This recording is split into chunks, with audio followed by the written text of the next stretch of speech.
नमस्कार दोस्तों। आज मनीष भाई चाहते हैं कि बैंक ऑफ इंडिया में एक अकाउंट खुलवाया जाए, लेकिन उनको समझ में नहीं आता उनका फॉर्म कैसे भरा जाता है। काफ़ी सारी कन्फ्यूजन आ गई है उनको। तो हम स्टेप बाय स्टेप उनको सिखा देंगे कि कैसे ये फॉर्म फिल किया जाता है और अकाउंट ओपनिंग प्रोसेस क्या रहता है बैंक ऑफ इंडिया में 2024 में। तो आगे बढ़ते हैं और इस वीडियो में देखते हैं कि कैसे कैसे एक एक डिटेल बारीकी से समझेंगे और उसको क्यों भरा जाता है वो भी समझते हुए आगे बढ़ेंगे। तो बैंक ऑफ इंडिया का ये 2024 का फॉर्म है। इसमें पहले तो ब्रांच पूछा गया है, तो आप एक बार ब्रांच का नाम पूछ लीजिएगा जहाँ पे भी आपको खुलवाने का है अकाउंट, आपके घर के नज़दीक जितना रखें उतना अच्छा। उसके बाद यहाँ पे पूछा गया कि पहला डिपॉजिट क्या डालेंगे। भाई साहब, आपके अकाउंट में कई सारे डिटेल्स ज़रूरी होते हैं, उससे पहले ही बैंक ये चाहती है कि आप उसमें पैसे डलवा दें। अरे भाई ये क्या बात है, पहले अकाउंट तो खुल जाने दो।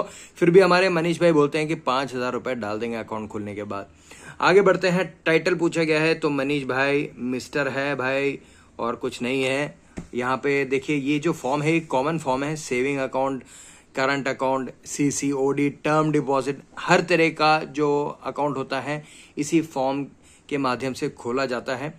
तो इसमें कई सारे ऐसी चीज़ें हैं जो मनीष भाई को कंफ्यूज करती हैं, लेकिन ये मैं आपको बता देता हूँ कि हर चीज़ की ज़रूरत नहीं है। तो जो जो चीज़ें ज़रूरत की हैं वही भरिएगा, और हम इस वीडियो में सेविंग अकाउंट कैसे खुलवाते हैं उसी के बारे में जानेंगे।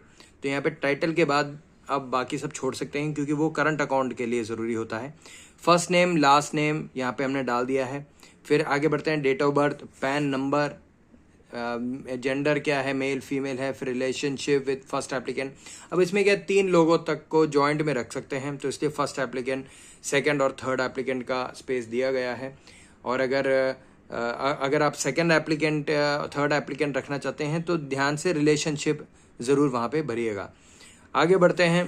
अब बाकी सब ये जो डिटेल है वो भी करंट अकाउंट के लिए है, वो छोड़ दीजिए। अगर जिसका अकाउंट खुला जा रहा है वो माइनर है, यानी कि 18 साल के नीचे का है, तो उसके डिटेल्स यहाँ पे डालने पड़ेंगे, वरना ये स्किप कर सकते हैं। आगे बढ़ते हैं। अब मेलिंग एड्रेस वो होता है जहाँ पे आपको कम्युनिकेशन चाहिए, कोई भी कम्युनिकेशन आती हो बैंक से, आपका कोई डिलीवरी हो, एटीएम कार्ड हो, चेकबुक हो, वो सब आपको किस पते पे चाहिए, वो है मेलिंग एड्रेस। तो अगर आप मेलिंग एड्रेस जो रख रहे हैं वो आपके परमानेंट एड्रेस से अलग है, तो यहाँ पे नेक्स्ट पेज पे आप देख सकते हैं परमानेंट एड्रेस है। यहाँ पे भी आपको मेंशन करना है परमानेंट एड्रेस क्या है। और अगर दोनों एड्रेस अलग है तो दोनों एड्रेस का आपको प्रूफ जमा करना पड़ेगा। यानी कि अगर आप मेलिंग एड्रेस टेम्पररी बेसिस पे रह रहे हैं, यानी कि आपका परमानेंट नहीं है, तो फिर वहाँ का कोई भी एक प्रूफ आपको देना रहेगा, जैसे कि रेंट एग्रीमेंट हो या वहाँ का लाइट बिल हो। ऐसा कोई प्रूफ जो ये प्रूव कर दे कि आप वहाँ रहते हैं। हो सकता है वो किसी और के नाम पे हो वो पता, लेकिन आप वहाँ पे रह रहे हैं उसका ये एक प्रूफ बन जाएगा अगर आप रेंट एग्रीमेंट देते हैं तो। आगे बढ़ते हैं। परमानेंट एड्रेस हमने यहाँ पे डाल दिया है, और उसके बाद प्रूफ ऑफ एड्रेस सबमिटेड। अब इनमें से जो जो प्रूफ आप दे रहे हैं उस पर टिक कीजिएगा। अब अपना बंदा क्या वोटर आईडी भी दे रहा है, पैन नंबर भी दे रहा है, पैन कार्ड भी दे रहा है, और अगर इसके अलावा कोई प्रूफ जैसे आधार कार्ड भी कई लोग देते हैं, तो उसमें क्या यहाँ फॉर्म में तो नहीं दिया हुआ, लेकिन आप वो दे सकते हैं। और वहाँ के जो ऑफिसर हैं उनको बता दीजिएगा कि मैं आधार कार्ड दे रहा हूँ साथ में, तो वो साथ में दे सकते हैं। और आप जब प्रूफ देंगे तो आपको मिनिमम 2 प्रूफ तो देने पड़ेंगे। यानी कि पैन कार्ड तो मान लीजिए अब मस्ट जैसा हो गया है, अगर आपके पास नहीं है तो उसमें एक दूसरा फॉर्म रहता है, फॉर्म 60 नाम का, वो आपको भर के देना पड़ेगा। लेकिन वो भाई साहब टेम्पररी रहेगा, आपको पैन कार्ड बनवाना तो पड़ेगा। ये फॉर्म 60 ये भी आपको फॉर्म के अंदर ही मिल जाएगा। आगे बढ़ते हैं। परमानेंट एड्रेस डालने के बाद प्रूफ ऑफ एड्रेस पे हमने टिक किया है किस तरह का अकाउंट है। अब यहाँ पे हमने सेविंग पे टिक किया है। पेमेंट किस तरह करेंगे, वो 5,000 रुपये किस तरह डलवाएंगे मनीष भाई, तो वो कैश में डलवाना चाहते हैं। फिर आगे बढ़ते हैं। यहाँ पे देखिए, अब mandate for account to be operated. अब एक ही बंदा है तो वो सेल्फ में ही रहेगा। तो यहाँ पे बैंक ऑफ इंडिया क्या है, एक नया ऑप्शन लेके आई है, मी, तो उस पर टिक कर दीजिए, यानी कि खुद ही ऑपरेट करेंगे। अब अगर एक से ज़्यादा लोग हैं, 2 लोग हैं, तो ईदर ऑफ सर्वाइवर रख सकते हैं, या फिर जॉइंटली भी रख सकते हैं, फॉर्मर और सर्वाइवर भी रख सकते हैं, jointly by all survivor, anyone any one और any one of the survivor, ये 2 से अधिक लोग जब होते हैं तब होता है।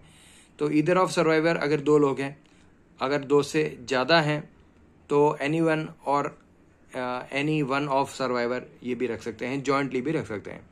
आगे बढ़ते हैं। अब ये सब आप चेकबुक का ऑप्शन यहाँ पे आप टिक कर दीजिए।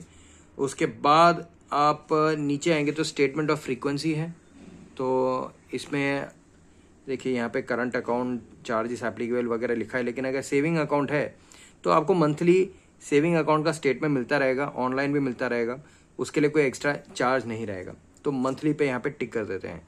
आगे बढ़ते हैं। इसके अलावा और कुछ भरने की ज़रूरत नहीं उस पेज पे। पर्सनल इन्फॉर्मेशन है, तो यहाँ पे अपना बंदा शादीशुदा नहीं है तो उस पर नो किया है, उसके कोई रिलेटिव भी नहीं है बैंक ऑफ इंडिया में, वो अपनी पीढ़ी में पहला बंदा है जो बैंक ऑफ इंडिया में अकाउंट खुलवाने जा रहा है। उसके बाद डिपेंडेंट्स हैं, उसके माँ बाप बेचारे उस पर निर्भर हैं। एजुकेशन उसने ग्रेजुएशन तक की है, उसके बाद पढ़ाई उससे हो नहीं पा रही। एम्प्लॉयमेंट डिटेल में वो सैलरीड है, हर महीने जाता है, धक्के खाता है, कमा के आता है। प्रोफेशन इंजीनियर है, किसी ने बोला तो उसने इंजीनियरिंग कर ली। एम्प्लॉयड है तो प्राइवेट सेक्टर में है। अब यहाँ पे वो ऑप्शन नहीं है तो यहाँ पे अदर्स पे टिक कर सकते हैं। फिर उसके बाद ग्रेड है, क्लर्क है, ऑफिसर है, जूनियर मैनेजमेंट, मिडिल मैनेजमेंट, तो बंदा जूनियर मैनेजमेंट टाइप का ही है तो उस पर टिक कर दिया है। अब number of year in service 5 साल धक्के खा लिए हैं उसने। Employer name Dell tech, Dell नहीं है भाई, डेल टेक है, पता नहीं नोएडा में कोई कंपनी है। उसके अलावा सैलरी 7 लाख तक पहुंच चुका है भाई, कमाने लगा है, मेहनती है बंदा। और उसके बाद annual family income 3,60,000 and above वाले ऑप्शन को टिक करना है। फॉरेन कंट्री कभी तक गया नहीं है, वो दिल्ली से बाहर गया नहीं है, नोएडा तक गया है ज़्यादा से ज़्यादा। उसके बाद एसेट ओनरशिप, ये सब भाई साहब पता नहीं क्यों पूछ रहे हैं यहीं पे। नॉर्मली क्या होता है जब लोन लेने जाता है कोई तब ये पूछा जाता है, तो ये आप छोड़ दीजिए, ये सब आप छोड़ सकते हैं, ये सब ये पूरा पेज छोड़ सकते हैं। जो टिक किया है भाई ने गलती से किया है वो भी आप छोड़ सकते हैं। अगले पेज पे जाते हैं तो यहाँ पे बहुत सारी चीज़ें पढ़ने को हैं, लेकिन एक चीज़ ध्यान दीजिए, अगर आप 18 साल के नीचे के हैं तो एक गार्डियन रखना पड़ेगा आपको और उसके लिए ये स्पेस है। तो अगर 18 साल के नीचे हैं आप या जिसका आप अकाउंट खुलवा रहे हैं तो उसके गार्डियन यानी कि जो उसकी देखरेख करता है जब तक वो 18 का होता है तो उसका यहाँ पे सिग्नेचर आएगा, उसकी अनुमति आएगी। फिर ये सब हो जाने के बाद सबसे नीचे यहाँ पे सिग्नेचर आएगा, सिग्नेचर ऑफ फर्स्ट एप्लीकेंट। एक से ज़्यादा लोग हैं तो उन सबके सिग्नेचर यहाँ पे करवाने पड़ेंगे। एक यहाँ पे फ़ोटो लगा देना, फ़ोटो बहुत पुराना ना हो, उसमें समझ आ जाना चाहिए कि मनीष भाई ही है।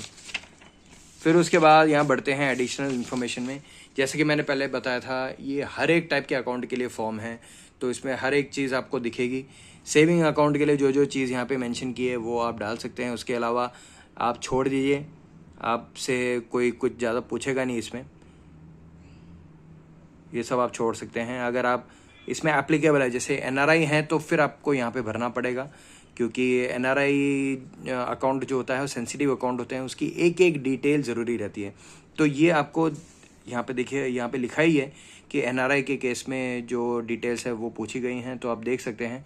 तो जो जो चीज़ें एनआरआई रिलेटेड हैं वो आपको भर देनी पड़ेगी, यहाँ से यहाँ तक है भाई, एनआरआई कंट्री तक। आगे बढ़ते हैं। फॉर्म 60 जैसे कि मैंने पहले बताया था, अगर पैन कार्ड आपने अभी तक बनाया नहीं है तो जल्दी से बनवा दीजिए, लेकिन अगर आपको अकाउंट खुलवाना अर्जेंट है तो फॉर्म 60 भर के आप दे सकते हैं। अपने भाई के पास पैन कार्ड था तो फॉर्म 60 की ज़रूरत नहीं है।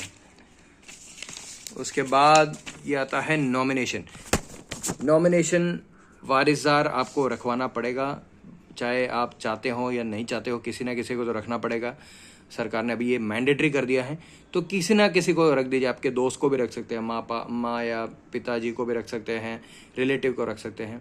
तो जिसको रखना है उसके डिटेल यहाँ पे डाल दी हैं, रिलेशन क्या है, एज कितनी है, और उसके बाद यहाँ पे डिपॉजिटर ने यानी कि मनीष भाई ने साइन किया है।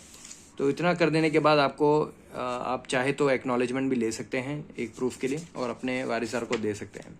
तो इतना ही था दोस्तों, एक सिंपल सा फॉर्म है, लेकिन इसमें क्या है कई सारी चीज़ें पूछी गई हैं जो अलग अलग तरह के अकाउंट के लिए होता है, तो उसके लिए थोड़ी कन्फ्यूजन हो जाती है, लेकिन कोई बात नहीं, हम बैठे हैं आपके लिए। और इसके बारे में, बैंक ऑफ इंडिया के अकाउंट के बारे में अगर आपको कुछ और जानना है या किसी भी बैंक के किसी भी चीज़ के बारे में आपको जानना है, हम यहाँ बैठे हैं। बैंक रिलेटेड कोई भी आपको क्वेरी हो, हम यहाँ पे आपको सॉल्व करके दे देंगे। वो कैसे सॉल्व करेंगे, आप छोटे कोई समस्या हो तो वो तो तुरंत कमेंट सेक्शन में ही बता देंगे। अगर इस तरह का लंबा कोई प्रोसीजर है तो वीडियो के तौर पे आपको बना के दे देंगे।